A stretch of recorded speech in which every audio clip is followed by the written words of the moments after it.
السلام علیکم ویورز.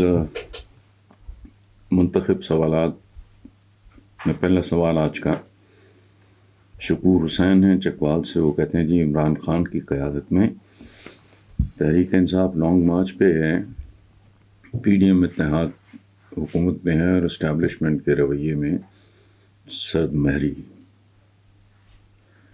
سوال یہ ہے کہ اس کے بعد مقتدر حلقوں کے بارے میں بدستور سخت لہجہ استعمال کر کے عمران خان کیا حکومت میں واپس آ سکتے ہیں؟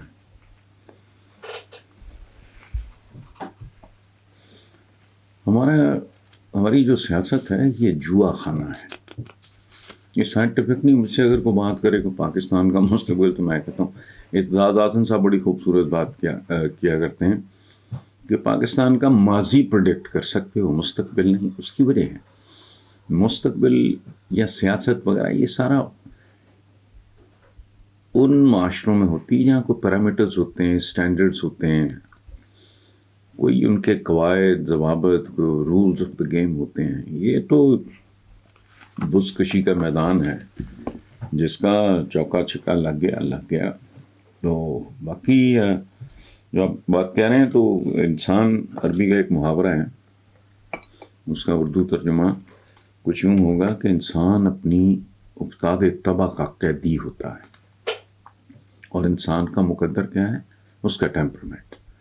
محنتی ہونا ٹیمپرمنٹ ہے, اگریسو ہونا ٹیمپرمنٹ ہے, فوکسڈ ہونا ٹیمپرمنٹ ہے, مائنیوٹس ڈیٹیلز میں جانا یہ مزاج میں ہوتا ہے.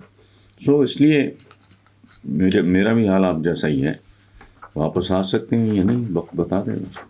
وہ کہتے ہیں جی کہ عمران خان نے لانگ مارچ میں خطاب کے دوران کہا کہ اللہ مجھے ارشد شریف والی موت عطا کرے. تحریک انصاف کا ایک سرگرم رکن ہونے کے باوجود میرا دل اس دعا پہ آمین کہنے کو نہیں مانا. کیا واقعی خان صاحب بغیر سوچے سمجھے بولے جاتے ہیں؟ یہ ٹھیک ہے مشتاق صاحب, دو باتیں آپ ذہن میں رکھیں کہ مائک اور آگے بہت بڑا مجمع ہو پرجوش, آدمی نارمل ویسے نہیں رہ سکتا. مجھے کوئی قائد اعظم محمد علی جناح بانی پاکستان, ان کے علاوہ مجھے کوئی بندہ بتائیں. آنکھیں بند کریں, سوچیں, بھٹو کے پیچھے تک جائیں. یہ لیاقت علی خان صاحب بھی مکہ شکا دکھاتے تھے, یہ وہ چاہے دشمن کو دکھائیں, بہرحال تو اٹ بیکمز ڈیفیکلٹ. باقی ایک ویل وشر کے طور پہ آپ کا یہ جو رویہ ہے کہ آمین کہنے کو دل نہیں چاہا, تو بات آپ کی ٹھیک ہے, لاجیکل بھی ٹھیک ہے. غیر طبعی موت سے پناہ مانگنی چاہیے. اور یہ شہید شہود والا جو معاملہ ہے نا, یہ آپس میں تو میری سمجھ سے بالا ہے. آپ کو یاد ہوگا پوری تاریخ بھری پڑی ہے ویسے تو, کربلا سے شروع ہوتے ہیں, اس کو چھوڑیں آپ. یہ دیکھیں, یہ جو معاملہ کل چند برس پہلے ایران اور عراق, وہ کہتے تھے شہید. حضور سے ایک بات میں آپ کو بتاتا ہوں, اس میں سارا میسج ہے. حضور سے لوگوں نے پوچھا کہ اگر دو صحابی آپس میں لڑ پڑیں اور تلواریں نکال کے ایک دوسرے پہ حملہ آور ہوں, تو ایک قتل ہو جائے, ایک مارا جائے, ایک بچ جائے, تو ان کا سٹیٹس کیا ہوگا؟ مطلب میں آج کی زبان میں بات کروں, سبحان اللہ.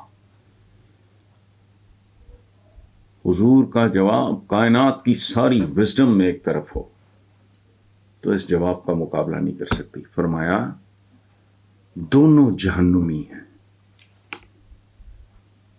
صحابہ حیران ہوئے اور انہوں نے پوچھا کہ حضور دونوں کیسے؟ ایک تو مرا گیا. آپ نے فرمایا ارادہ اس کا بھی یہی تھا, دوسرے کا بس چل گیا, اس کا وار چل گیا, اس نے اس کو مار دیا, لیکن ارادہ مرنے والے کا بھی یہی تھا کہ وہ اپنے مسلمان بھائی کو موت کے گھاٹ اتار دے. دونوں جہنمی. اس پہ آپ غور کریں, بڑے پردے ہٹ جائیں گے.